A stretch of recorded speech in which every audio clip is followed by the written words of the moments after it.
Husband went on a trip with his ex and texted, "Don't be jealous." I sent one message.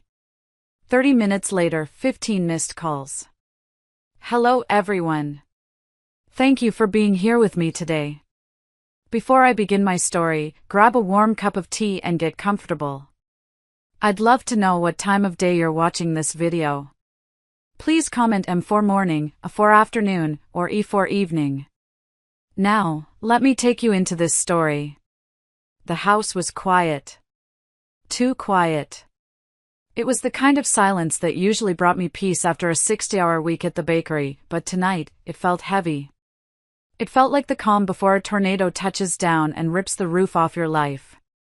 I was sitting on the beige sectional sofa that Curtis had picked up 3 years ago, a glass of red wine resting on the coaster, staring at the empty spot on the wall where our wedding portrait used to hang. I had taken it down to dust the frame 2 days ago and hadn't put it back up. Maybe my subconscious was trying to tell me something. My phone buzzed on the coffee table, the vibration rattling against the wood. It was 8:12 p.m. on a Friday. Curtis, my husband of 25 years, was supposed to be 3 hours away at Lake Bennett, crowded into a rustic cabin with his old college buddies for a weekend of fishing and beer. That was the story. That was the script we had been following for days. He needed a break, he said. He needed to find himself again after losing his job last month.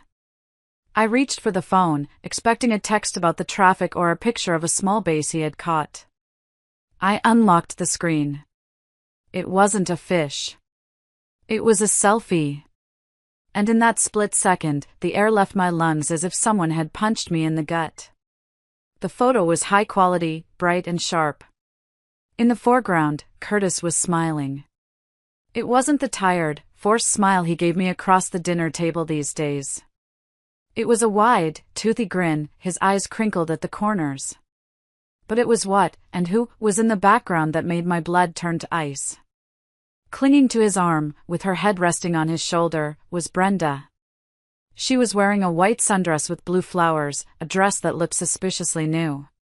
Behind them wasn't a rustic fishing cabin. It was the grand entrance of the lodge at Whispering Pines, a luxury resort that cost $600 a night. I knew that entrance. I knew those timber columns and the stone fireplace visible through the glass doors. I knew them because Curtis had told me specifically that we couldn't afford to go there for our anniversary last year. Under the photo, there was a caption. A single line of text that felt like a slap in the face. "Don't be jealous. Just ran into an old friend. Totally innocent. Don't worry, T. Don't be jealous." My hand started to shake. A hot flush crawled up my neck, burning my skin. He didn't just cheat. He was mocking me. He was gaslighting me in real time, banking on the fact that I was the good wife, the one who avoided conflict, the one who paid the bills and kept the peace. He thought I would look at this picture, swallow my pride, and convince myself that running into his high school sweetheart at a romantic resort 3 hours away was just a cosmic coincidence. I zoomed in on the photo. I looked at his hand. It was resting on her waist. I looked at the table behind them in the reflection of the glass door. There was a bucket of champagne. 2 glasses. He wasn't fishing. He was spending my money, the money I earned standing on my feet kneading dough since 4 in the morning, to spoil the woman who had broken his heart 30 years ago. For a moment, I wanted to scream. I wanted to throw the phone through the television screen. I wanted to drive up there and flip that champagne table over. But then, something shifted inside me. The heat of the anger cooled into something solid and hard, like steel. I realized I wasn't just hurt. I was done. I set the wineglass down. I didn't drink it. I needed a clear head. I needed to be sharper than I had ever been in my life. I looked around the living room, at the life we had built. The curtains I sewed, the books he barely read, the collection of vinyl records he claimed were an investment. It all looked different now. It looked like inventory. I opened my messaging app. I could see the 3 little dots appearing and disappearing. He was typing again. Probably adding more lies. Probably telling me they were just grabbing a quick drink before he went back to the guys. I didn't wait for his next lie. I typed my response. It wasn't a question. It wasn't a plea. It was a verdict. Clean, final. Got your message? I've screenshotted it. I'm on my way to file for a divorce. Don't come back to our house. I'm moving your things to your mom's. Communication by lawyer only. My thumb hovered over the send button. My heart was hammering against my ribs, a frantic rhythm that echoed in my ears. This was it. The nuclear option. Once I pressed this, there was no going back. No more working it out. No more counseling. No more pretending. I took a deep breath, inhaling the scent of the cinnamon candles I loved, and pressed send. Then, I immediately powered the phone off. I tossed it onto the cushion beside me and stood up in the silence. The war had started. Before I tell you what happened next, and trust me, you are going to want to hear how this exploded, I want to say thank you. Thank you for being here and listening to my story. If you are watching this, please comment down below which city you are tuning in from. I love seeing how far our community reaches. Now, let me tell you why this picture wasn't just a mistake, but the final nail in a very expensive coffin. To understand why that text message was the only option I had left, you have to understand who I am and who Curtis pretended to be. My name is Teresa, and I am a baker. Not just someone who likes to make cookies on the weekend, but a third-generation baker. My father, God rest his soul, taught me that dough has a memory. If you treat it with respect, it rises. If you rush it or mishandle it, it falls flat. I applied that same logic to my marriage for 25 years. I treated Curtis with patience, warmth, and respect, hoping he would rise. He never did. I owned Teresa's Needs, a bakery and catering company that services half the corporate events in our city. It wasn't handed to me on a silver platter. When my father passed away, he left me the shop, but it was in debt. I worked 18-hour days to turn it around. I missed holidays. I missed sleep. I poured every ounce of my energy into that business because I knew it was the only security I had. My father also left me a modest inheritance, a trust fund that was legally protected as separate property, meant for my retirement. Then there was Curtis. Curtis was handsome. That was his job description for the last 2 decades, being handsome. When we met, he was a consultant. Over the years, that title changed to entrepreneur, then freelance strategist, and finally, just unemployed. He had a talent for starting projects that required my seed money but never turning a profit. There was the craft brewery idea that cost us $20,000 in equipment that is now rusting in the garage. There was the real estate license he got but never used because he didn't like working weekends. I didn't mind supporting us. I loved him. I thought marriage was a partnership, and if my role was the provider, I would do it proudly. But a partnership implies that both people are pulling the cart. Curtis wasn't pulling, he was riding in the back, complaining about the bumps. The dynamic shifted drastically 2 years ago. Curtis's mother, Dolores, suffered a severe stroke. She needed round-the-clock care. We looked at assisted living facilities, but the costs were astronomical, and the good ones had year-long waiting lists. Curtis looked at me with those pleading puppy-dog eyes and said, "Teresa, you're so good with her. Can't she stay here? Just until she gets better?" I was on the verge of landing a massive contract with the City Convention Center. It would have doubled our revenue. But I looked at my husband, terrified of losing his mother, and I made a choice. I declined the contract. I scaled back my hours at the bakery. I moved Dolores into our guest room and became her nurse, her cook, and her cleaner. For 2 years, I changed adult diapers. I spoon-fed her soup. I drove her to physical therapy 3 times a week. I managed her medication schedule. And where was Curtis? He was networking. He was at the golf course, supposedly looking for clients for a consulting business that didn't exist. He told me he couldn't handle seeing his mother in that state, so he left the dirty work to me. I remember one afternoon vividly. I was exhausted, my back aching from lifting Dolores into her wheelchair. Curtis walked in, smelling of cigar smoke and expensive scotch. He looked at the laundry pile I was folding and said, "Teresa, did you remember to iron my blue shirt? I have a meeting tomorrow." He didn't ask about his mother. He didn't ask how I was. He just wanted his shirt. That was the moment the dough started to fall flat. I realized I wasn't his partner. I was his staff. I was the engine that kept his comfortable life running, and he didn't even bother to check the oil.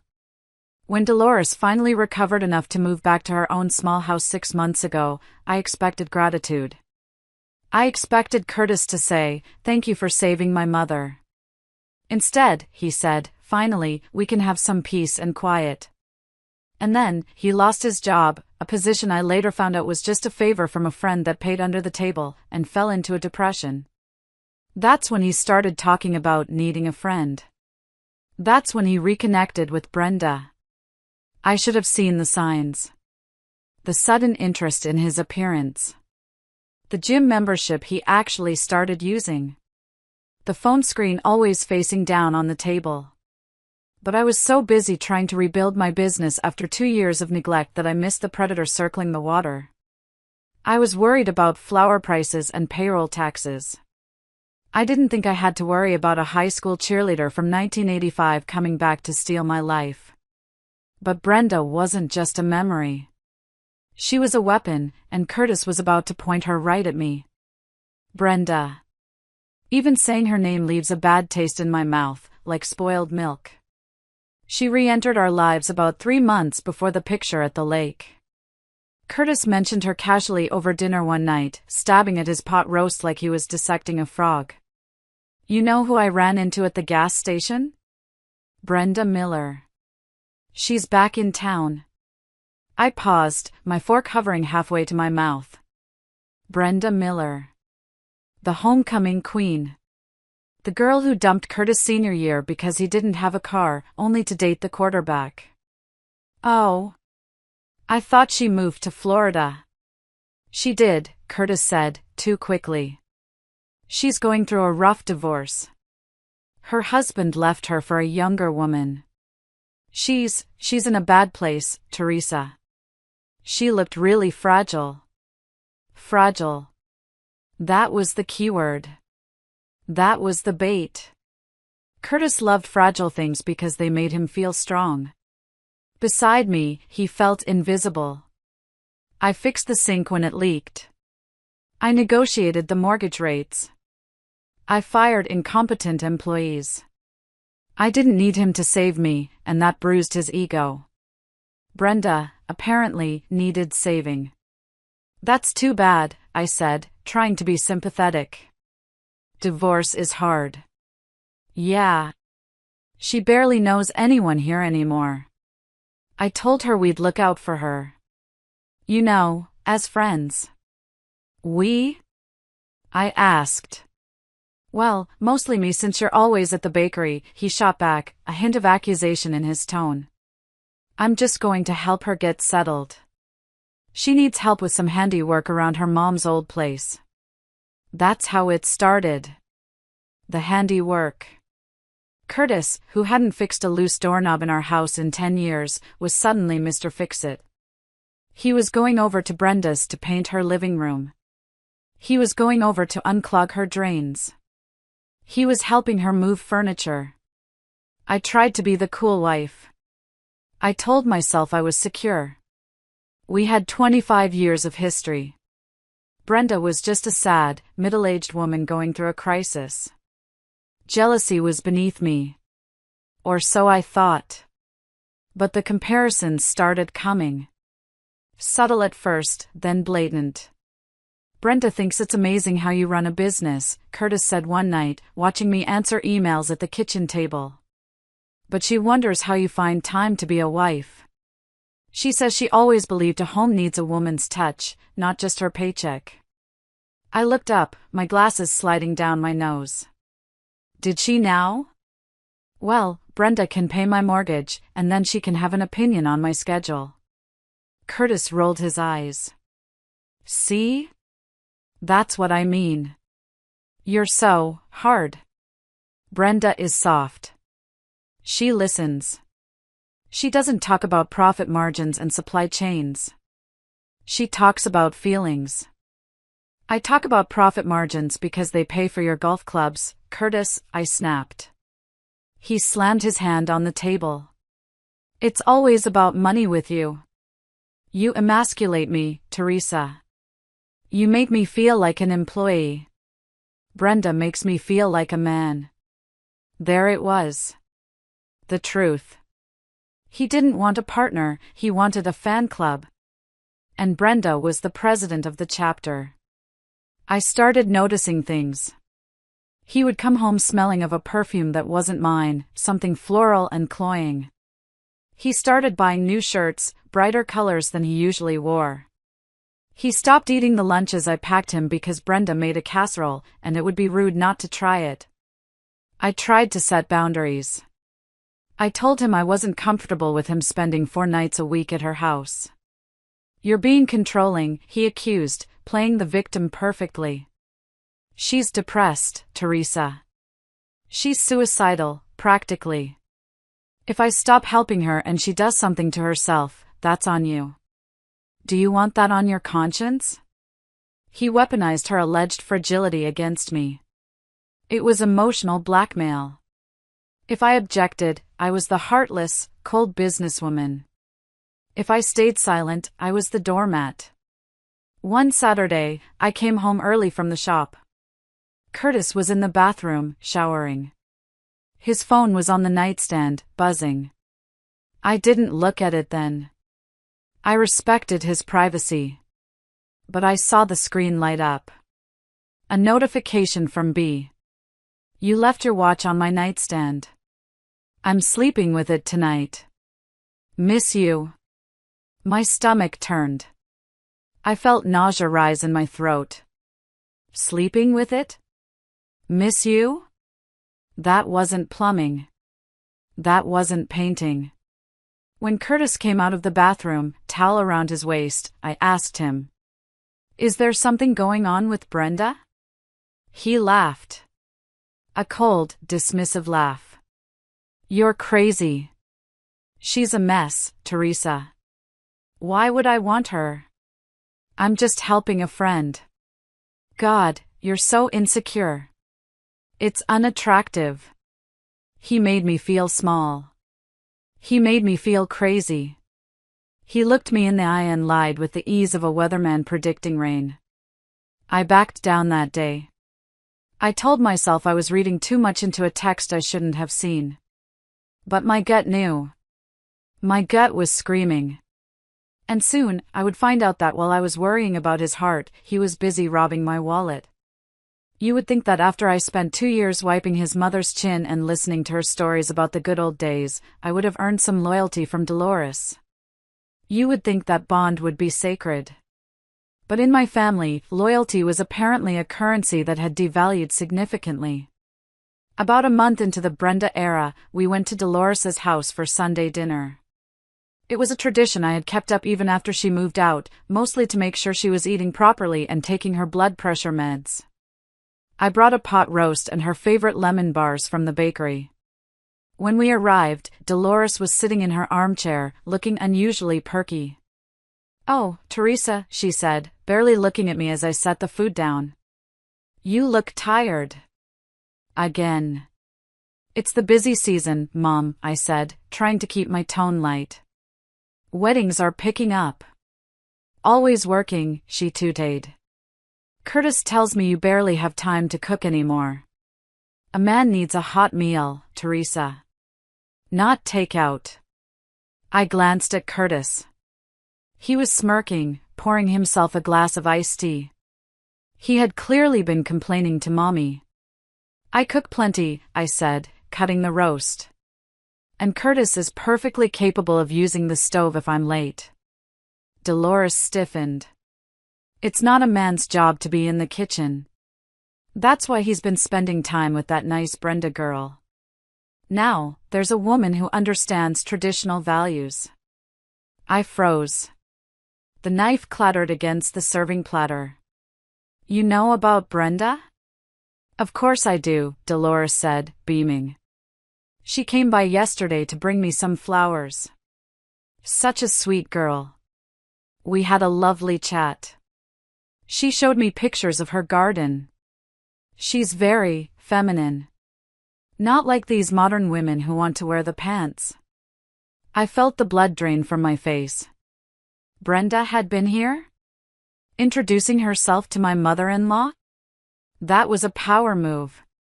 That was staking a claim. Mom, I said, my voice trembling slightly. Did Curtis tell you that Brenda is his ex-girlfriend? The one who broke his heart?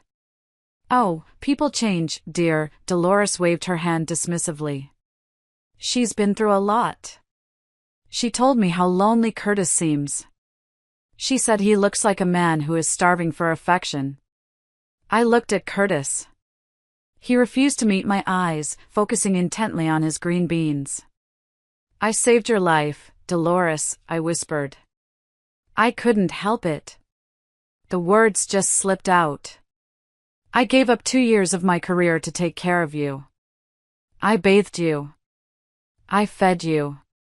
And you're sitting here praising the woman who is trying to steal your son from me? Dolores's expression turned icy. You did your duty as a daughter-in-law. Don't expect a medal for doing what's expected. Besides, if you were making my son happy, he wouldn't need a friend like Brenda, would he? Maybe you should take a look in the mirror instead of blaming a poor woman who just wants to be helpful. I stood up. I felt like I was suffocating. The air in that small living room felt thick with betrayal. This woman, whom I had treated with more kindness than her own son ever did, was throwing me under the bus without a second thought. She was rewriting history to fit a narrative where her precious Curtis was the victim of a cold, neglectful wife. I'm leaving, I said, grabbing my purse. Sit down, Teresa, Curtis barked. Don't be dramatic. Mom is just making conversation. She's disrespecting me, and you're letting her, I said. Actually, you're encouraging her. You're feeding her these lies. I'm telling her the truth. Curtis shouted, his face turning red. That I'm lonely. That I'm unhappy. And yeah, Brenda is nice to me. Is that a crime? Being nice? Enjoy your roast, I said to Dolores. I hope Brenda learns how to change your catheter, because next time you get sick, I won't be here. I walked out to the car, shaking with rage. I sat in the driver's seat and screamed until my throat was raw. That was the moment I realized I was completely alone. My husband was a traitor. His mother was an enabler. I was surrounded by people who took everything I gave and demanded more. But sadness didn't last long. It was quickly replaced by suspicion. If Curtis was bold enough to bring Brenda to his mother, what else was he bold enough to do? I started thinking about the finances. Curtis had been handling the mail lately, insisting on being helpful. I started the car and drove straight to the bank instead of going home. It was Sunday, so it was closed, but the ATM lobby was open. I needed to see the balances. I had a sinking feeling that emotional betrayal was just the tip of the iceberg. Monday morning, I didn't go to the bakery at 4 a.m. I called my assistant manager, Sarah, and told her I had a family emergency. In a way, I did. The emergency was that my husband was a thief. I waited until Curtis left the house, supposedly to go job hunting, but I knew he was heading to Brenda's. As soon as his truck turned the corner, I went into his home office. It was a mess of papers, old sports magazines, and empty coffee cups. I started digging. I wasn't sure what I was looking for, but after the conversation with Dolores, my intuition was screaming that the foundation of my life was rotting. I checked the filing cabinet where we kept our tax documents. Everything looked normal there. I checked his desk drawers. Nothing but gum wrappers and pens. Then I saw his gym bag in the corner. He had started taking it everywhere, even though I never saw any sweaty clothes in the laundry. I unzipped it. Inside, tucked into the side pocket, was a small, crumpled receipt. It was from Easy Cash Pawn and Loan. My heart stopped. Why would Curtis be at a pawn shop? We weren't rich, but we certainly weren't desperate enough to pawn things. I smoothed out the paper. The date was from 2 weeks ago. The item description read, vintage ring. Gold band. Oval cut ruby. 2 diamonds. The room spun. I had to grab the edge of the desk to steady myself. That wasn't just any ring. That was my grandmother's ring. It was the only heirloom I had from her side of the family. I kept it in a velvet box in the back of my jewelry drawer, intending to pass it down to my niece one day. I ran to our bedroom, tearing open my jewelry drawer. I found the blue velvet box. I opened it. Empty. He had stolen it. He had walked into our bedroom, taken the most sentimental thing I owned, and sold it for. I looked at the receipt, $400. $400? That ring was worth 10 times that in sentiment alone, and probably $2,000 in appraised value. Why? Why did he need $400 cash? I went back to the gym bag. I dug deeper. Underneath a towel, I found a plastic bag from a high-end department store. Inside was a box for a designer handbag. A Coach purse. The price tag on the box said $395. The math hit me like a physical blow. He stole my grandmother's ring, pawned it for pennies on the dollar, and used the cash to buy a designer purse. And since I hadn't received a designer purse recently, there was only one recipient. Brenda. He adorned his mistress with the legacy of my ancestors. The rage that filled me was so intense it felt cold. It wasn't the hot, fiery anger of the night before. This was the cold, calculating fury of a woman who realizes she is sleeping with a monster. But I wasn't done finding secrets. In the same gym bag, I found a letter from a credit card company I didn't recognize. Platinum Visa. It was addressed to Teresa Vance, my name. But I didn't have a Platinum Visa. I ripped the envelope open. It was a statement. Current balance, $5,200. Minimum payment due immediately. I scanned the charges. The Lodge at Whispering Pines, deposit, $600. Victoria's Secret, $150. Liquor World, $80. AutoZone, $200. Steakhouse 55, $180. My hands were trembling so hard I could barely read. He had opened a credit card in my name. Identity theft. He used my social security number, my good credit score, to fund his affair. He was taking Brenda out for steak dinners and buying her lingerie, and he was making me pay for it. He was literally billing me for his infidelity. Identity theft, I whispered to the empty room. Wire fraud. These weren't just marital problems anymore. These were felonies. I took photos of everything. The pawn slip. The purse box. The credit card statement. I put everything back exactly where I found it. I couldn't confront him yet. If I confronted him now, he would lie, he would gaslight, he would destroy the evidence. I needed professional help. I needed to know exactly how much damage he had done to my name and my assets before I dropped the hammer. I drove to the bank. I sat down with a personal banker and asked for a full credit report. It was worse than I thought. There wasn't just one card. There were two. The second one was maxed out at $3,000. Total debt in my name that I didn't authorize, over $8,000. And that was just in the last 3 months. I walked out of the bank into the bright sunlight of the parking lot. I felt dizzy. My marriage was a crime scene. I picked up my phone. I didn't call Curtis. I called the one person who had been trying to warn me, the one person Curtis trusted but who had too much integrity to let this slide.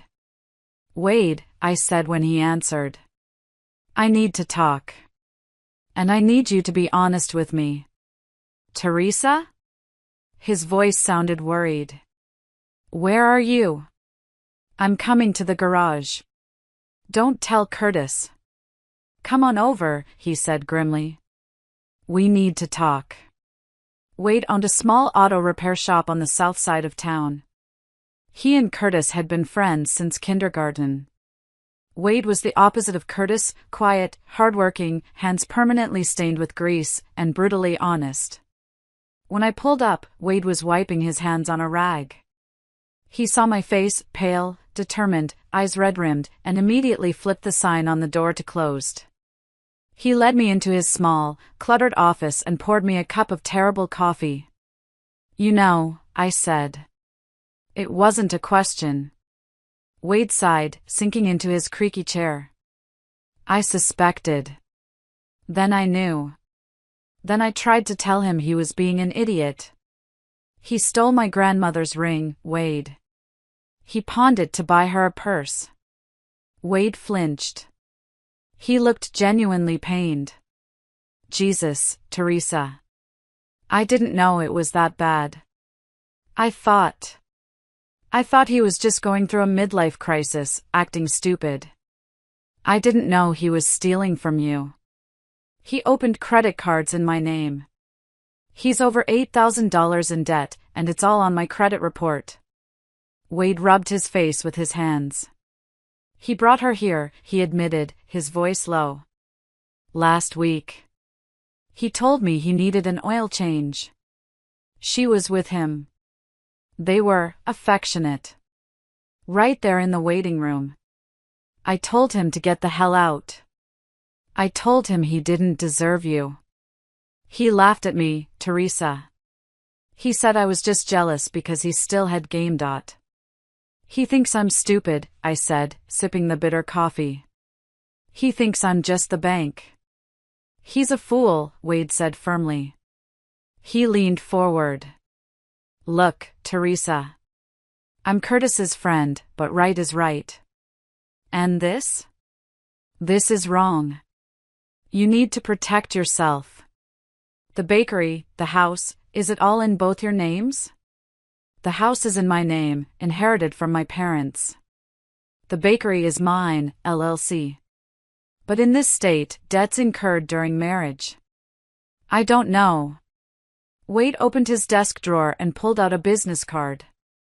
"My cousin. He's a divorce attorney. A shark. He specializes in asset protection and fraud. Call him. Today. Tell him I sent you." I took the card. "Marcus H. Thorne, attorney at law." "Thank you, Wade. For not covering for him." "I'm not covering for a thief," Wade said. "Teresa, listen to me. Curtis is planning something. I heard him on the phone with Brenda when he thought I was under the hood of a car. He was talking about liquidating something. He said, once we cash out, we can start fresh. A chill ran down my spine. Liquidating? The bakery? Maybe. Or the retirement accounts. Whatever it is, you need to move fast. He's not just cheating on you, he's planning to rob you blind and leave you with the wreckage." I left Wade's shop with a new sense of urgency. I called Marcus Thorne from my car. He squeezed me in for an emergency consultation that afternoon. Sitting in that plush leather chair in the lawyer's office, laying out the evidence, the photos of the receipts, the bank statements, the pawn slip, I felt a strange transformation. I stopped feeling like a victim. I started feeling like a CEO handling a hostile takeover. Here's the situation, Marcus said, looking over his glasses. The credit card fraud is your golden ticket. It proves financial misconduct. It pierces the marital veil. We can use this to argue that you shouldn't be responsible for his debts, and we can definitely use it to get him out of the house immediately via a restraining order if we want. But the house, you said you inherited it? Yes. Before we got married. Did you ever put his name on the deed? No. My father made me promise not to. He never trusted Curtis. Smart man, your father, Marcus smiled. And the bakery? LLC, sole proprietor. Good. But if he's planning to cash out, he might try to access joint savings or sell household assets. You need to secure everything. Now. How? We file. But we wait to serve him until you have everything locked down. You said he's going on a fishing trip this weekend? That's what he says. Marcus grinned, a shark-like grin that made me feel very safe. Perfect. Let him go. While he's gone, you change the locks. You move his assets out. You secure your accounts. When he comes back to a fortress, not a home. I drove home that evening with a battle plan. I had to pretend for 4 more days. I had to play the clueless, doting wife while my husband plotted my destruction. I had to let him think he was winning, right up until the moment I pulled the rug out from under him. Wednesday came. 2 days before the fishing trip. I was in the kitchen, aggressively chopping vegetables, trying to channel my stress into the salad, when Curtis walked in. Hey, he said, too casually. So, I invited a few people over for a barbecue tonight. Just Wade, Joyce, and Brenda. She's feeling down again. He didn't ask. He announced. Tonight? Curtis, I worked a double shift. I'm exhausted. Oh, come on, Teresa. You have to eat anyway. I'll grill. You just make things look nice. You're good at that. I gripped the knife handle. Make things look nice. That was my job. Make his life look nice while he rotted it from the inside. Fine, I said through gritted teeth. But I'm not entertaining her. By 6 p.m., the patio was set up. Wade arrived first, looking apologetic. He gave me a squeeze on the shoulder that said, I'm sorry you have to deal with this. Then Brenda arrived. She breezed in like she owned the place, holding a bottle of cheap wine. She was wearing a sundress that was a little too short and a little too tight. Hi Teresa, she chirped, kissing the air next to my cheek. Wow, you look comfortable. I love that you don't care about fashion. It's so brave. I looked down at my jeans and bakery t-shirt. It's called work clothes, Brenda. Some of us have jobs. She giggled, linking her arm through Curtis's. Oh, Curtis tells me you're a workaholic. You really should learn to relax. Life is short. She walked past me into my kitchen. Where are the wine glasses? Oh, never mind, I'll find them. She opened the cupboard on the first try. Curtis must have shown her where things were. She poured wine for herself and Curtis, not offering me any. They went out to the grill, laughing intimately. I stood in the kitchen, watching through the sliding glass door. They looked like a couple. I looked like the hired help. At dinner, it got worse. Brenda criticized everything. The potato salad was too heavy on the mayo. The steak was a little tough. Curtis nodded along with every criticism. Teresa isn't really a cook, Curtis said, his mouth full. She's a baker. Different skill set. She burns toast. They laughed. A cruel, exclusionary laugh. Then came the moment that sealed their fate. Brenda reached across the table for the salt, and her hand slipped. Her glass of red wine tipped over, splashing all over my grandmother's hand-embroidered tablecloth, the one I used only for special occasions. Oops! Brenda squealed, not looking sorry at all. Oh my God, I am so clumsy. I jumped up, grabbing a napkin to blot the stain. It's just a tablecloth, Teresa, Curtis snapped. Sit down. Don't make a scene. It's old anyway.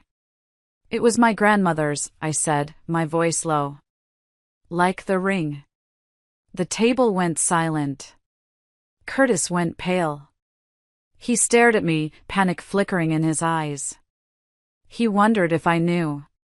What ring? Brenda asked, oblivious. Nothing, Curtis said quickly. Just old stuff. Leave it, Teresa. We'll buy a new one. A better one. Brenda leaned in towards Curtis, whispering loud enough for me to hear. See? She's so materialistic. Crying over a rag. Something snapped inside my chest. It wasn't a loud snap.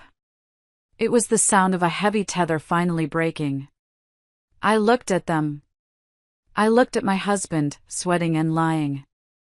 I looked at his mistress, wearing a purse bought with my stolen heritage, sitting at my table, insulting my ancestors. I stood up.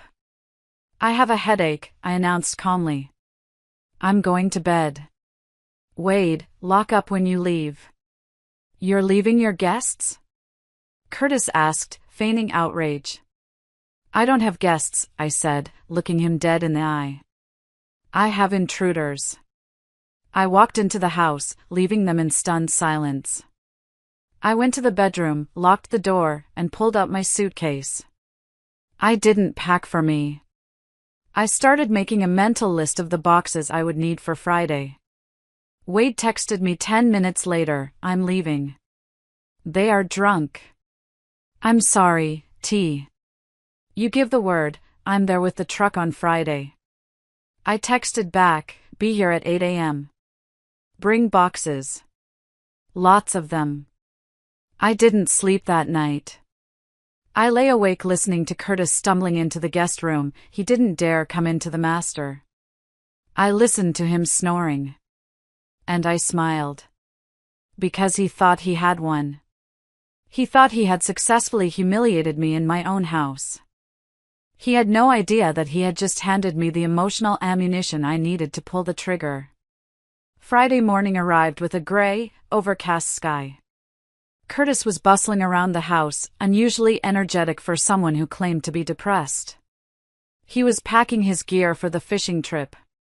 So, he said, trying to sound casual as he threw a tackle box into the back of his truck. The guys and I were thinking of renting a boat. Do we have any extra cash in the house? The ATM limit is annoying. The audacity. He was leaving to cheat on me, and he wanted me to fund the excursion. How much do you need? I asked, my voice flat. 200? Just for gas and bait. And maybe a round of beers. I walked to my purse. I pulled out $200 from my petty cash envelope. I handed it to him. Thanks, babe, he said, counting the bills greedily. You're the best. I promise, when I get back, things will be different. I'll start looking for work seriously. Yes, I said, looking at him. Things will be very different when you get back. He didn't catch the double meaning. He was too focused on his escape. He kissed me on the cheek, a dry, perfunctory peck, and hopped into the truck. See you Sunday. Don't miss me too much. I watched him back out of the driveway. I waved. As soon as his truck turned the corner and disappeared from view, my demeanor changed instantly. I pulled out my phone. I opened the Fleet Manager app. The truck Curtis drove was technically owned by Teresa's Needs LLC. We used it for large catering deliveries.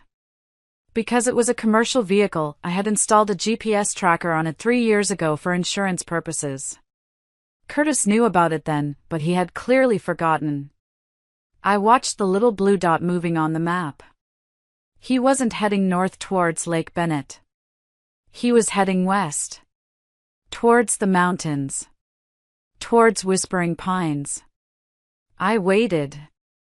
1 hour. 2 hours. The dot moved steadily along the highway, then exited onto the scenic route leading to the resort. At 11:30 a.m., my phone pinged. It was a text from Mrs. Gable, one of my best customers. "Teresa, dear, isn't that your husband at the lodge? I'm here for my niece's wedding. I just saw him checking in with a blonde woman. I thought I'd say hello, but they looked busy. Confirmation. Not that I needed it, but it was nice to have a witness." I texted back, "Thanks for letting me know, Mrs. Gable. Enjoy the wedding. Don't approach him. I'm handling it." I took a screenshot of the GPS map showing his location at the resort. I saved Mrs. Gable's text. Then, I looked at the clock. It was noon. I had approximately 48 hours before he returned. I called Wade. "He's gone. He's at the resort with her. Initiate protocol clean sweep." "I'm 5 minutes away," Wade said. And I brought the big truck. I walked back into the house. I stood in the living room one last time. This was the house where we had planned to grow old. This was the house where I had nursed his mother. This was the house I paid for. I went to the wall and took down the wedding portrait, the one I had hesitated over in part 1. I looked at our young, smiling faces. We looked so hopeful. I felt a pang of sadness, a brief, sharp stab of grief for the girl I used to be. She was so trusting. So naive. Then I remembered the ring. I remembered the smirk at the barbecue. I walked to the trash can and dropped the framed photo inside. The glass shattered. The sound was satisfying. Wade pulled into the driveway. I opened the front door. "Let's get to work," I said. We worked for hours. We didn't just pack, we purged. Curtis's clothes. His golf clubs.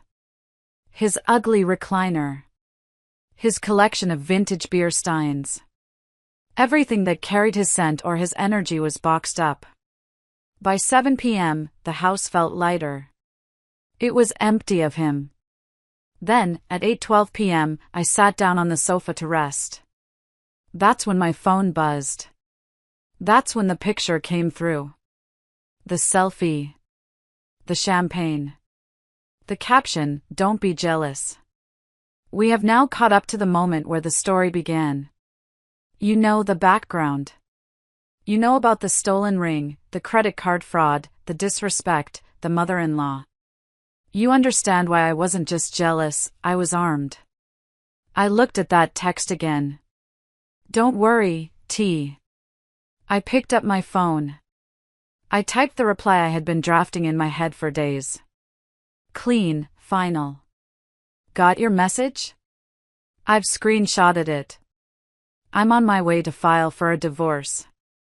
Don't come back to our house. I'm moving your things to your mom's. Communication by lawyer only. I pressed send. I powered off the phone. The silence in the house was no longer heavy. It was the silence of victory.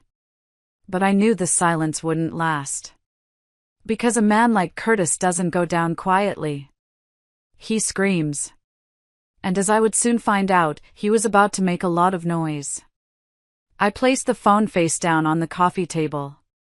The screen was black. The device was dead to the world, just like my marriage. For a solid minute, I didn't breathe.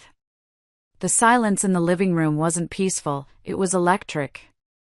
It was the sound of a fuse burning down to a stick of dynamite. I knew exactly what was happening on the other end of that connection, 3 hours away at the lodge at Whispering Pines. I imagined the scene. Curtis, flushed with champagne and the thrill of getting away with it, hearing his phone ping. He probably thought it was a playful response. Maybe he thought I'd text back, "You two look great. Have fun," because that's the Teresa he knew. That's the doormat he married. Then, he would read it. Clean, final, divorce, moving your things, police involved. The color would drain from his face. The champagne would turn to vinegar in his stomach. He would panic. He would try to call. Once. Twice. 10 times. He would get the voicemail. He would text. He would scream.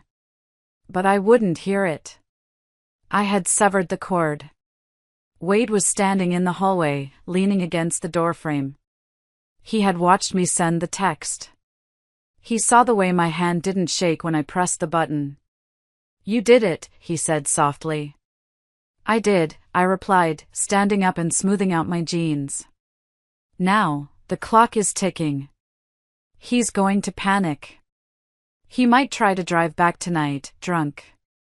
Or he might wait until morning. Either way, we have to finish this tonight. Every trace of him needs to be out of this house before the sun comes up. "I brought the big boxes," Wade said, nodding towards the hallway. "And I brought pizza. You need fuel, tea." We worked like a special ops team. There was no sentimentality left. Earlier, when I took down the wedding photo, I felt a pang of sadness. Now? I felt nothing but efficient rage. We started in the master bedroom. I pulled his suits out of the closet, suits I had paid for, suits he wore to meetings that were actually dates with Brenda. I didn't fold them nicely. I grabbed them by the hangers and tossed them into cardboard boxes. Clank. That was his golf trophy from a charity tournament where he cheated on the scorecard. Into the box. Thud. That was his expensive leather loafers. Into the box. Rip. That was the poster of a scantily clad model he kept in the back of the closet as a joke. Into the trash. As we cleared the room, I found things. Little indignities I had ignored for years. I found a stash of receipts from liquor stores hidden in his sock drawer, evidence of the drinking problem he swore he had under control. I found a birthday card from his mother, Dolores, from 2 years ago. Inside, she had written, "Hope you have a great day, son. Don't let her work you too hard. You deserve better." "You deserve better," I read aloud, my voice dripping with irony. I tossed the card into the box. "You're right, Dolores. He does deserve better. He deserves a cardboard box on your front porch." Wade was in the den, packing up Curtis's electronics. "Hey, T," he called out. "You might want to see this." I walked into the den. Wade was holding a black notebook. It wasn't the daily planner Curtis used to leave out to look busy. This was a Moleskine journal I had never seen before. It was tucked behind the row of books on the bottom shelf. "I found it taped to the back of the stereo receiver," Wade said grimly. "That's a hiding spot for a teenager, not a grown man." I took the book. My hands felt cold. I opened it to the most recent entry, dated just last week. "Brenda says the bakery is worth at least $500,000. If I can get Teresa to sell, half is mine. We can take the cash, move to Florida, open that beach bar. Just need to push her a bit more. Maybe get Mom to guilt her into selling for the family. I read it twice. It wasn't just an affair. It was a heist. He was plotting to liquidate my father's legacy, the business I built with my own blood and sweat, so he could run away to a beach with his high school girlfriend. He wasn't just cheating on my heart, he was cheating on my life's work. He wanted to sell Teresa's needs, I whispered, the anger turning into a terrifying calm. He wanted to take my father's shop. That's premeditated, Wade said, his jaw tight. That's not a mistake. That's a conspiracy. Pack it, I said, handing the book back to Wade. Put it in the evidence pile, not the Dolores pile. My lawyer is going to love this. We worked through the night. By 2 a.m., the house echoed. The master closet was half empty, leaving only my clothes. The bathroom counter was cleared of his cologne and shaving cream. The den was stripped of his gadgets. The house didn't feel empty. It felt cleansed. It felt like I had engaged a spiritual fumigation service. At 2:30 a.m., Wade taped up the last box. We had filled the entire bed of his pickup truck and the back of my SUV. Where to? Wade asked, wiping sweat from his forehead. 142 Maple Drive, I said. Dolores's house. I sent her a text earlier saying I was bringing over some things Curtis forgot. I didn't specify that the things were his entire life. I walked to the front door. The locksmith had come and gone hours ago. I inserted the new key into the lock. It turned with a smooth, heavy click. Click. That sound. It was the most beautiful sound I had ever heard. It was the sound of a vault closing. It was the sound of safety. Let's go, I said. Delivery time. The drive to Dolores's house was silent, save for the hum of the tires on the asphalt. The streets were empty. It was that dead hour of the night when only truck drivers and people with guilty consciences are awake. Or, in my case, people with a truck full of justice. Dolores lived in a small, well-kept ranch house about 20 minutes away. It was the house Curtis grew up in, the house where he learned that he was the center of the universe and that women were put on this earth to serve him. When we pulled up to the curb, the house was dark. Good. I didn't want a conversation. I wanted a drop-off. Do we knock? Wade asked, whispering as if we were burglarizing the place instead of returning property. No, I said. We stack. We started unloading. It wasn't gentle. We weren't moving fine china. We were moving the debris of a failed marriage. We stacked the boxes on her front porch, blocking the front door almost entirely. The tower of cardboard rose higher and higher, clothes, shoes, books, the ugly recliner, we left that on the lawn, the fishing rods he never used. It took us 30 minutes. When we were done, the porch looked like a warehouse explosion. I took a piece of paper from my pocket. It was a printout. On it, I had taped the photo of the pawn shop receipt for my grandmother's ring and a screenshot of the credit card statement showing the charges at Victoria's Secret and Whispering Pines. I taped the paper to the box at eye level, right in front of the door. Then, I did something petty. I admit it. I grabbed the welcome mat from under the boxes and threw it into the bushes. He wasn't welcome anywhere anymore. Just as we were about to leave, the porch light flicked on. The front door opened, or tried to. It hit the wall of boxes with a dull thud. What in the world? A voice screeched from inside. Who is that? I'm calling the police. It's me, Dolores, I shouted from the driveway. Don't call the police unless you want them to arrest your son. Through the crack in the door and the gaps in the boxes, I saw Dolores's face. She was wearing her nightgown, looking bewildered and terrified. Teresa? What is this? What are you doing? I'm returning your son, I said, my voice cutting through the night air. He's broken. I don't want him anymore. Have you lost your mind? She shrieked, pushing against a box of old magazines. It's 3 a.m. Where is Curtis? He's at Whispering Pines, I said. With Brenda. On my credit card. In a room paid for with money he got from stealing my grandmother's ruby ring. The silence that followed was heavy. Even from 20 feet away, I saw her freeze. What? Read the paper on the box, Dolores, I pointed. It's all there. The pawn ticket. The hotel bill. The lingerie receipts. You wanted Brenda? You got her. You wanted your son back? He's all yours. His clothes are in the boxes. His debt is in his name. And his key doesn't work at my house anymore. You can't do this, she cried, her voice cracking. He's your husband. You took a vow. For better or for worse. I took a vow to a partner, not a parasite, I shot back.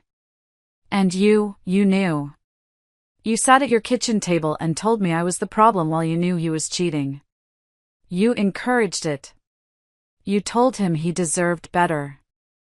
I took a step closer, into the pool of light from the street lamp. Well, now he has better. He has no job, no wife, no house, and a mountain of debt.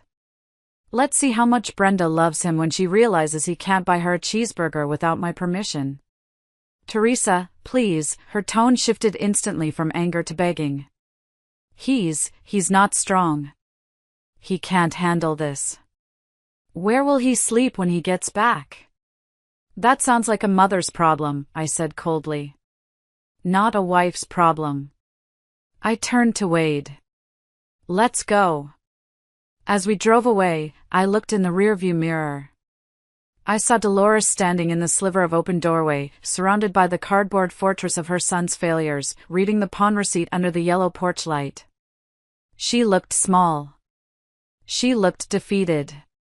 I didn't feel guilty. I felt lighter than air. We drove back to my house. Wade parked his truck.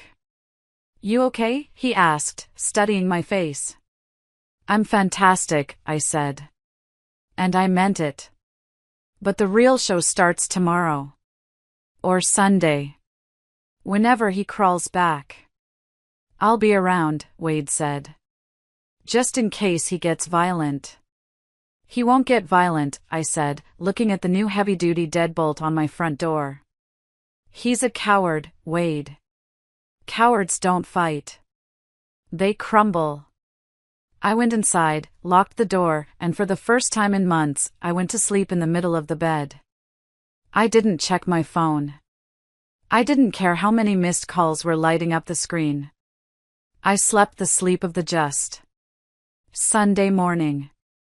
The sun was shining, birds were singing, and I was drinking coffee on my front porch, watching the neighborhood wake up. It was a beautiful day for a confrontation. I had turned my phone on briefly just to check the damage. 52 missed calls. 37 texts. Some were angry, "You're crazy. Pick up the phone. You can't do this." Some were pleading, "Babe, let me explain. It was just a misunderstanding. I love you, T. Please." Some were from Brenda's number, "You are a psycho BTCH. Asterisk." I didn't reply to any of them. I simply forwarded them all to Marcus Thorne, my lawyer. Every text was evidence. Every threat was leverage. At 10:45 a.m., I heard the familiar rumble of the company truck. Here we go. Curtis pulled into the driveway. He didn't park smoothly. He slammed on the brakes, the truck skidding slightly on the concrete. He jumped out. He was wearing the same clothes from Friday, but they were rumpled. His face was unshaven, his eyes wild and bloodshot. He looked like a man who hadn't slept in 48 hours. Brenda stayed in the passenger seat. She had her sunglasses on, staring straight ahead, refusing to look at the house. She looked less like a homecoming queen and more like a raccoon caught in a trash can. Curtis stormed up the walkway. He saw me sitting on the porch swing, sipping my mug. "You," he screamed, pointing a shaking finger at me. "What the hell is wrong with you? My mom called me crying. She said you dumped garbage on her porch." "It wasn't garbage, Curtis," I said calmly, not standing up. "It was your wardrobe. And your collection of participation trophies." "Open the door," he demanded, marching past me to the front door. He jammed his key into the lock. It didn't turn. He jiggled it. He tried again. He shoved his shoulder against the wood. Nothing. I changed the locks, Curtis, I said, taking another sip of coffee. Friday night. While you were popping champagne with Brenda. He spun around, his face purple with rage. This is my house. You can't lock me out of my own house. That's illegal. Actually, I said, pulling a folded piece of paper from under the cushion next to me. It's not. This house is my separate property, inherited before marriage. And this, I held up the paper, is a temporary restraining order. Granted by a judge yesterday morning on the grounds of financial abuse, identity theft, and potential dissipation of assets. I threw the paper at his feet. You stole my grandmother's ring, Curtis. That's grand larceny. You opened credit cards in my name. That's fraud. The judge didn't hesitate. You are legally required to stay 500 feet away from me, this house, and the bakery. He stared at the paper. He didn't pick it up. You called the cops? Not yet, I lied. But if you don't get off my property in 2 minutes, I will. Teresa, baby, his tone switched instantly. The gaslighting began. Look, you're overreacting. The ring. I was going to buy it back. It was just a loan. And Brenda, she meant nothing. We were just talking. I was counseling her.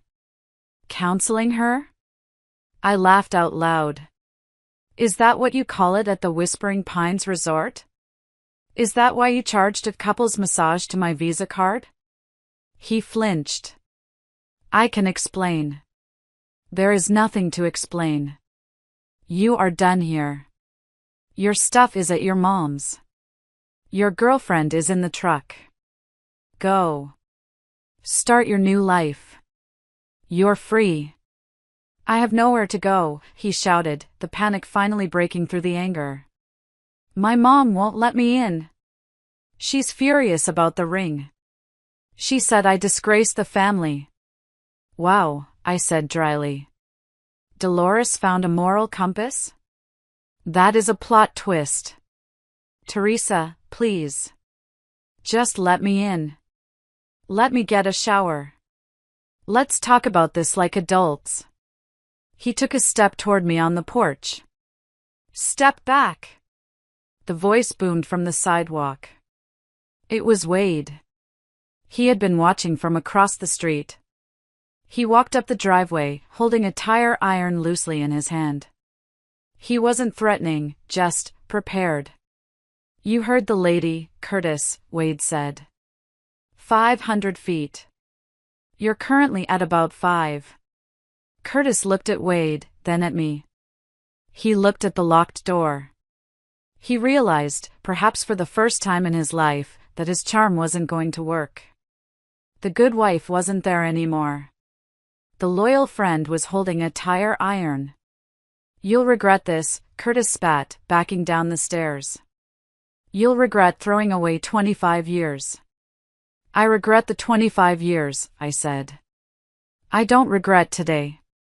He stomped back to the truck. He got in and slammed the door so hard the vehicle shook. I saw him screaming at Brenda inside the cab. She was screaming back. As he reversed out of the driveway, scraping the bumper on the curb, I saw my neighbor, Mrs. Higgins, standing by her hedge with her mouth open. I raised my coffee mug to her. Just some spring cleaning, Mrs. Higgins. I called out. She hesitated, then gave me a thumbs up. The truck disappeared down the street. I was shaking. Not from fear, but from the adrenaline of finally standing up for myself. I looked at Wade. You okay? He asked again. I need a lawyer, I said. Because that was the easy part. Now comes the war for the money. Let's go see Marcus, Wade said. But before the legal battle, there was one more loose end. Brenda. I knew Curtis. When the going got tough, he looked for a soft place to land. He was banking on Brenda taking him in. He was about to learn that rats don't rescue other rats, they just eat each other. I didn't witness this part personally, but in a small town, news travels faster than light. And I had sources. Specifically, I had Brenda's next-door neighbor, a sweet old lady named Clara who bought cinnamon rolls from my bakery every Tuesday. Clara gave me the play-by-play the next day when she came in for her usual order. Here is what happened when Curtis and Brenda pulled up to Brenda's rental house after leaving my driveway. Curtis, frantic and homeless, fully expected to move in with Brenda. In his mind, this was the romantic leap. They were outcasts together, Romeo and Juliet against the cruel world, aka me. He killed the engine. Well, he told her, wiping sweat from his forehead. That which locked me out. I guess I'll grab my stuff from my mom's porch later, but for now, I'm staying here. Brenda sat in the passenger seat, removing her sunglasses. She looked at the beat-up company truck. She looked at Curtis, unshaven, unemployed, cut off from his wife's bank account, and potentially facing felony charges. The fantasy of the rich, misunderstood business owner dissolved instantly. She was looking at a middle-aged, broke man with baggage. Staying here? Brenda asked, her voice sharp. What do you mean, staying here? With you, babe, Curtis smiled nervously. We're a team now. We can start fresh. I'll help you fix up the place. Brenda laughed. It wasn't a nice laugh. Fix up the place? With what money, Curtis? You just told me she froze the accounts. You told me she took the truck keys. I'll get a job. I have connections. You've been getting a job for 3 months, Brenda snapped. And wait, did she say you stole a ring to buy my purse? She's lying. She's crazy. Show me your wallet, Brenda demanded. What? Show me your wallet. Do you have any cash? Do you have a credit card that works? Curtis patted his pockets. He pulled out his wallet. He had the debit card, cancelled. He had the Platinum Visa, maxed out and flagged for fraud. He had $20 left from the phishing money. I can fix this, he stammered. Brenda opened her door and stepped out. Get out. What? Get out of my driveway. I'm not doing this. I just got rid of one deadbeat husband, I'm not taking in another one. I thought you had money, Curtis. You acted like you ran that bakery. I helped build that bakery. You didn't build Jack, Brenda sneered. She did. And now she's cut you off, which means you are useless to me. But I love you. We have a connection. We had a vacation, Brenda corrected. And now the vacation is over. Go to your mom's. She walked into her house and slammed the door. Curtis stood there, banging on it for 10 minutes, until Brenda yelled that she was calling the cops too. Defeated, humiliated, and homeless, Curtis had to crawl back to the one place he swore he wouldn't go, Dolores's porch. Clara told me that when she looked out her window later that afternoon, she saw Curtis sitting on a box of his own old clothes on his mother's porch, eating a bag of chips, waiting for his mom to come home from church so he could beg to be let in. When I heard this story from Clara, I didn't laugh. I just nodded. It was exactly what I expected. People like Brenda don't love, they invest. And when the stock crashes, they sell. But Curtis wasn't done. Desperation makes people dangerous. And on Tuesday morning, he decided to attack the only thing I had left that he could touch, my business. I was at the bakery, supervising the dough mixing for the morning rush, when the front door chimed. I looked up, expecting a customer. It was Curtis. And he had a man with him. A man in a cheap suit carrying a briefcase. "Can I help you?" I asked, wiping flour from my hands. I didn't come out from behind the counter. That counter was my barricade. "We're here to inspect the assets," Curtis said loudly, trying to sound authoritative in front of my employees and customers. "This is Mr. Henderson, my attorney." Mr. Henderson looked about as much like a lawyer as I looked like a ballerina. He looked like he chased ambulances for a living. "Mrs. Vance," Henderson said, puffing out his chest. "We are serving you with notice. My client, Mr. Vance, is claiming 50% ownership of Teresa's needs as marital property. We demand an immediate audit of the books and a freeze on all business accounts until a settlement is reached." The bakery went silent. My employees, loyal girls who knew everything, glared at Curtis. Curtis smirked. This was his ace in the hole. He thought he could hold my business hostage to force me to pay him off. "I helped you with the marketing," Curtis said, loud enough for everyone to hear. "I drove the delivery truck. I contributed to this business. It's half mine, Teresa. You owe me." I looked at him. I looked at his cheap lawyer. And then, I did something they didn't expect. I smiled. "Actually," I said, reaching under the counter, "I was hoping you would try this." I pulled out a thick blue folder. I had retrieved it from the safe deposit box yesterday, along with the original deed to the house. "Do you remember 1998, Curtis?" I asked, opening the folder. His smirk faltered slightly. "What?" 1998, the week before our wedding. My father sat us down in his office. He said he wouldn't bless the marriage unless we signed a document. Curtis's face went pale. He had forgotten. It had been 25 years. He had been so eager to marry the girl with the inheritance that he had signed whatever was put in front of him. "The prenuptial agreement," I announced. "Ironclad. It states that any business inherited by or established by Teresa Vance, and any growth of said business, remains sole and separate property. It specifically waives any claim to spousal support or business assets in the event of infidelity." I slid the copy across the counter. "It also defines infidelity very clearly," I added. "And thanks to your little photo shoot at Whispering Pines, I have all the proof I need." That's old," Curtis stammered. "We've been married 25 years. That expires." "Contracts don't expire, Curtis," I said coldly. "Unless there's a sunset clause." "And my father?" He didn't believe in sunsets. I turned to his lawyer. "Mr. Henderson, if you file any motion to freeze my accounts, I will countersue for frivolous litigation and file a complaint with the Bar Association. And I will also hand over the evidence of your client's credit card fraud to the district attorney. Is that a road you want to walk down for a client who can't even pay you?" Henderson looked at the document. He looked at Curtis. He closed his briefcase.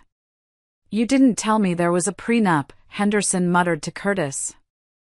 I forgot." "I'm done here," Henderson said. He turned and walked out. Curtis stood there alone. The customers were staring. My employees were snickering. "Get out of my bakery," I said. "Before I call the police for violating the restraining order." He looked at me with pure hatred. "You heartless B***tch. You planned this." "No, Curtis," I said. "I didn't plan this. You did. I just prepared for it." He turned and ran.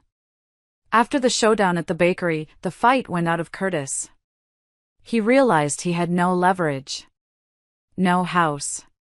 No girlfriend. No business share. No money.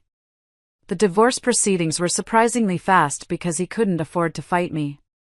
Marcus Thorne, my shark of a lawyer, laid it out for him, sign uncontested divorce papers, admit to the fraud, and agree to a repayment plan for the $8,000 credit card debt, and Teresa won't press criminal charges. Fight it, and you go to jail. Curtis signed. He continued living with Dolores. It was a miserable existence for both of them. Dolores, cut off from my financial support and my physical help, suddenly realized how much work her precious son actually was. I heard stories from the neighbors. They argued constantly. Curtis refused to get a menial job, claiming he was overqualified for retail or manual labor. He spent his days drinking cheap beer on her porch and complaining about how I ruined him. Dolores, frail and aging, was forced to go back to work as a greeter at Walmart to pay the bills that I used to cover. One afternoon, about 3 months after the split, my phone rang. It was Dolores. I debated not answering. But curiosity got the better of me. "Hello, Dolores." "Teresa," her voice was weak, trembling. "Teresa, I need help. The roof is leaking. Curtis tried to fix it, but he made it worse. Now there's water in the hallway. I don't have the money for a roofer." "That sounds terrible," I said. "Where is Curtis?" "He's asleep," she whispered. "It's 2 p.m., and he's asleep. He won't help. Teresa, please. You have money. You were always so good to me. Can't you just send someone over? For old time's sake?" For a second, I felt the old reflex. The urge to fix things. To be the savior. But then I remembered the barbecue. I remembered her telling me I should be more like Brenda. "I'm sorry, Dolores," I said firmly. "I can't help you." "But why? You're Christian. You're supposed to forgive." "I have forgiven," I said. "I've forgiven myself for letting you both use me for so long. But forgiveness doesn't mean I open my wallet again. You told me Curtis needed a soft woman who didn't care about money. Well, now you have him all to yourself. Let him fix the roof.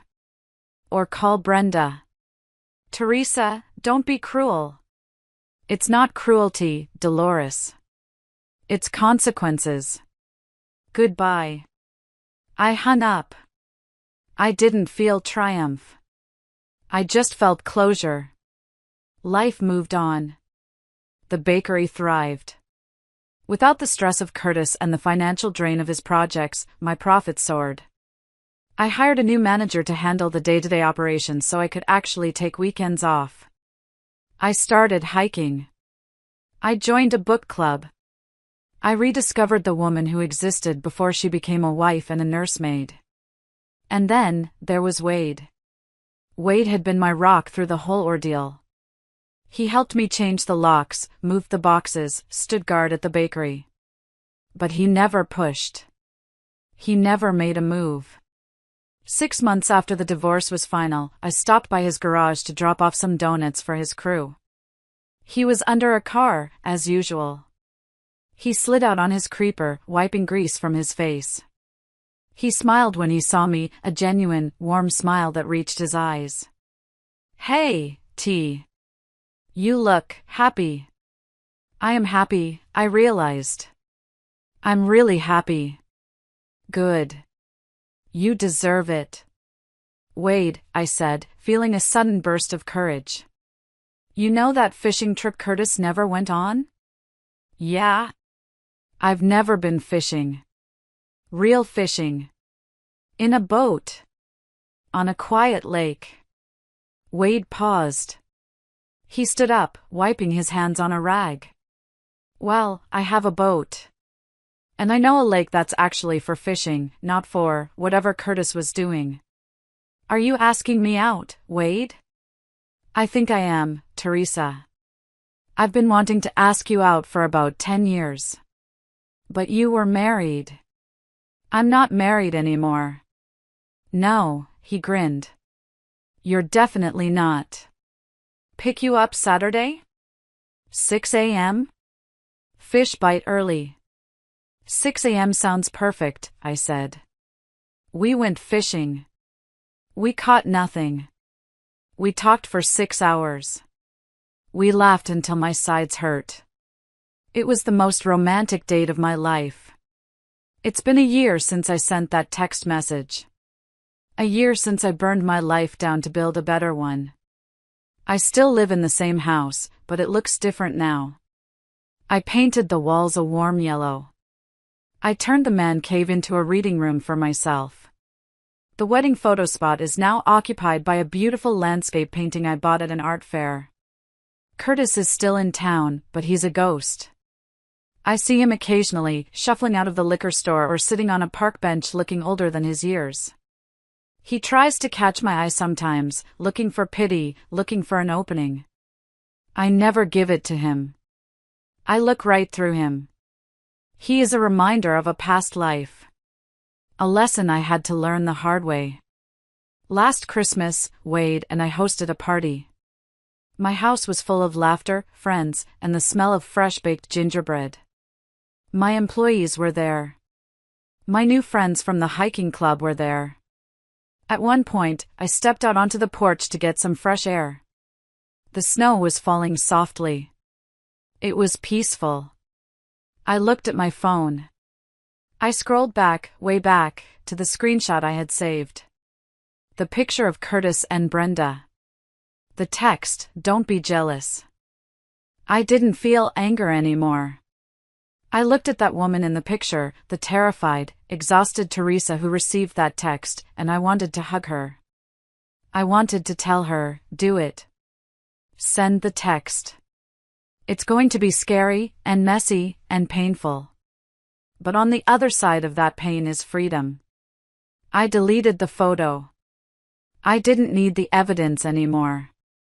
I knew who I was. Wade came out onto the porch, handing me a mug of hot cocoa. You okay out here?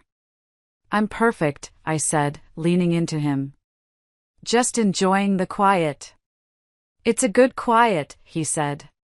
It's an earned quiet, I replied. For anyone listening to this, for anyone staring at a phone screen wondering if they should speak up, if they should leave, if they should draw a line in the sand, do it.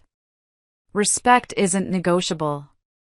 You can't buy it, you can't beg for it, and you certainly can't earn it by letting someone walk all over you. You have to command it. And sometimes, commanding respect means packing a truck, changing the locks, and sending one final message. Don't be jealous of my happiness. Go out and get your own. Thank you for listening to my story. If you've ever had to start over, if you've ever had to stand up to a bully, or if you just love a good revenge story where the good guy actually wins, please like this video and subscribe. It helps more than you know. This is Teresa, signing off.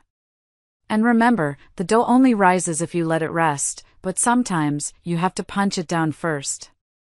Looking back at Teresa's journey, we see something far more profound than just a story about a broken marriage.